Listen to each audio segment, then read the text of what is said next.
I'm Elizabeth Joyner. I am 26 years old and I am from Santa Fe, Texas. I was a meth addict for a little over a year. I got involved with the wrong people, the wrong person, and chose to do that instead of what I knew better to do, honestly. I'm so thankful that it's not me anymore. My lowest point, I would say, is after they took my daughter away. I felt like I had no purpose in life anymore, that there was nothing there in my life for me to do what I was supposed to do, my responsibilities. So I just decided to do what I wanted instead of what I needed to do. I actually heard about Strong Tower through my caseworker, and that's how she had originally offered me a 30-day rehab.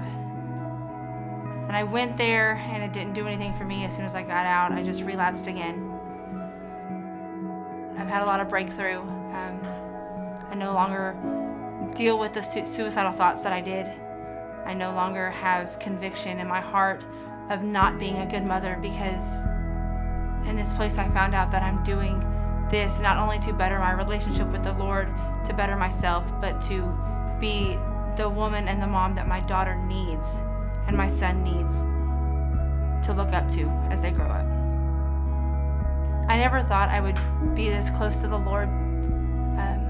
One of my best friends passed away in 2008, and after that I walked away from God because I blamed God, and never once did I think that I was gonna be able to call myself his daughter again.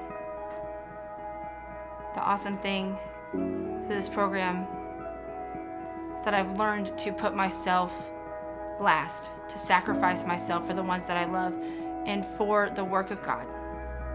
And I'm so glad that I can do that, because I love to serve people.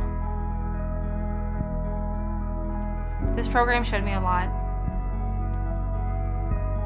It showed me where I've done wrong in my life, where I haven't, but showed me never to look back on my mistakes as a failure, but as my testimony. I can always say that it's harder than it looks, but it's worth walking out. I never thought that having my son in the program that I was going to be able to stay the full year. I always thought I was going to leave. I always told myself that I was going to leave because I let the enemy tell me that I was being a bad mother for being here. But I know that to be a lie, because with my walk with God getting stronger, I'm getting stronger for them. And I can faithfully say that I will walk my life out in the Lord and raise them up in the Lord.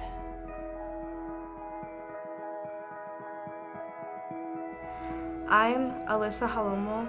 I am 19 years old and I'm from Ford, Texas. I was struggling from being very suicidal since I was 13, but it got worse in the span of the last 4 years. I was on all kinds of psych meds, about 46 different psych meds, and it just got progressively worse.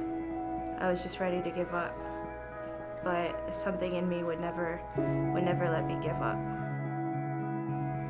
Throughout my teenage years, I hit rock bottom several times, but there was definitely the one before I got here. The doctors had kept repeating several times that they didn't know what else to do for me, because I had been taking so many psych meds and I basically maxed out all of the things that I could take. So they just told me, we don't know what else to do for you. And it finally dawned on me, if I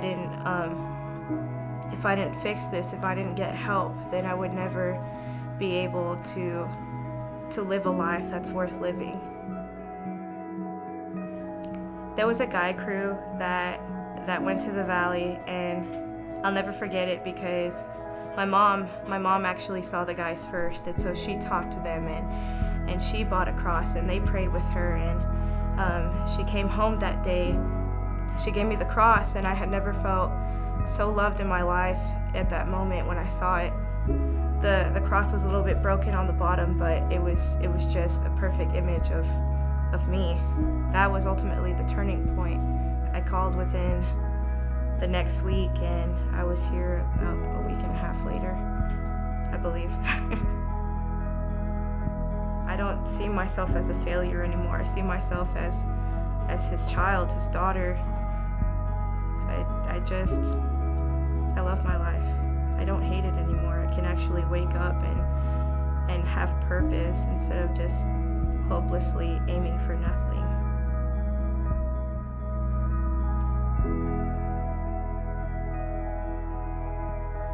My name is Matt Lepowski. I'm 21. I'm from Waco, Texas. I did drugs for about 5 years. Just never was happy because my standard of happiness was based off of doing drugs. It took me a lot of different places, a lot of different really weird situations that I shouldn't have been in.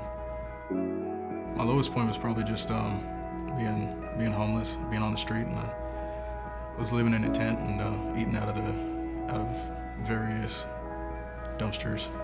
Used to break into apartments and stuff and just steal stuff and trying to feed my addiction. My parents met Aaron at a fundraiser.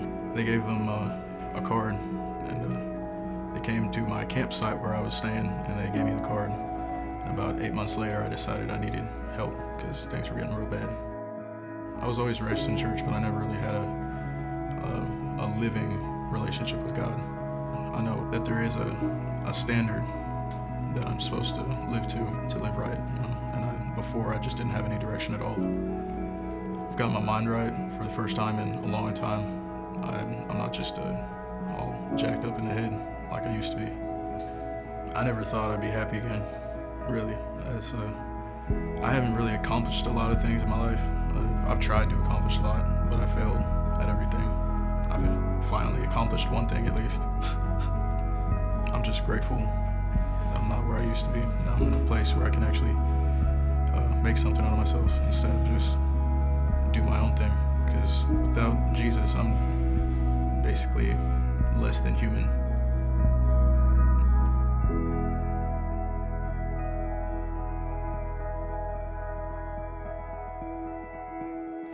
My name is Tracy Hickman. I am 49 and I was born in Galveston, raised in Houston. I was mentally, physically, and sexually abused at a young age.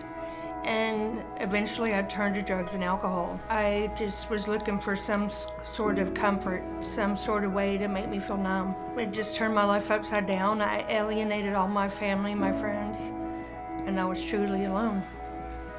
Oh gosh, my lowest point was when I started doing drugs with my little brother. And I ended up in prison, and so did he. Actually, I had got out of jail and I went to my friend's house and started drinking and doing drugs again. I ended up in the emergency room and they told me I was having a stroke. So I cried out to God and asked him, please just let me die. I just want to die. And the next morning I woke up and they did another battery of tests, and it turns out there was nothing there, no sign of a stroke whatsoever.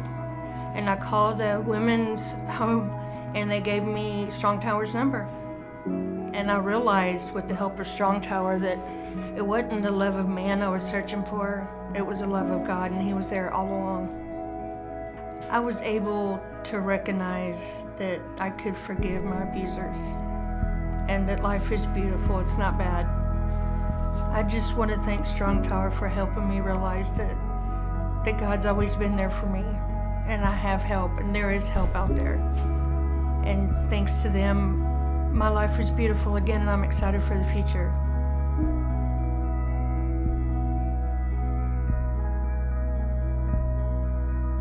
My name is Kira. I'm 22 years old, and I'm from Houston, Texas. It started at the age of 4. My dad was shot and killed. He was murdered. And so I guess like just growing up, I always had like kind of a bitterness towards God because I never really understood. At the age of like 13, 14, I started doing drugs and just kind of went through this whole like crazy rebellious stage in my life. By the time I was like 16, 17, I got kicked out of high school. Then that same year, me and my mom had got into an argument, and I waited till she like left the house, and I like robbed it. I took everything. I took like the TVs, DVD players, everything. And then I had to move out, and I moved to my OG's house because I joined the game. So I had prayed for the first time, and I was just like, God, if you're real, you can get me out of this house. You can get me out of this situation. If you're this big God that everybody says you are, you'll get me out. And I remember one day I went to go walk the dog, and there's this lady. Her name was Jessica, but at the time I didn't know her. She's like, hey, I'm a follower of Christ, and I just want to know, is there anything I can pray for you about? And I remember like being all snarky. I was like, yeah, you can pray for my dog. And she bowed her head, and she actually prayed for my dog. So she was like, you can come to church service Sunday night. So I ended up going. I ended up having to stay there for like 3 days because it was like a flash flood. And the pastor came, he's like, hey, look, we'll get you all new clothes, all new shoes. We just want you to stay here and follow Christ. And I stayed there for almost a year, and then I ended up falling off, and then just going back into my addiction 2 times harder. I remember I called Jess again. I'm like, hey, it's me again. This time I'm serious. I'm gonna follow God no matter what, whatever it takes. She's just like, oh my goodness. She's like freaking out over the phone. And she's come to find out, she's like, I'm standing in the Georgia airport going through the security line, and there's this lady in front of me with Proverbs 18:10 on her jacket. It's a rehab, it's a recovery ministry. And she's like, it's 12 months long. And I remember thinking like, oh my gosh, I'm not going to rehab for 12 months. I've learned structure since I've been here. I've learned who I am in God. I've learned character, discipline. I've learned a lot of discipline. The most of all would probably be just the amount of grace and mercy God has had on my life.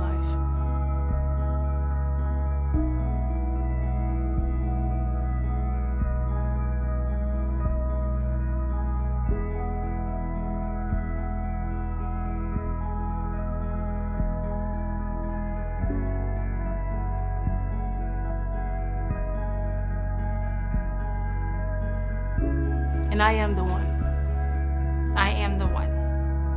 I am the one. I am the one. I am the one.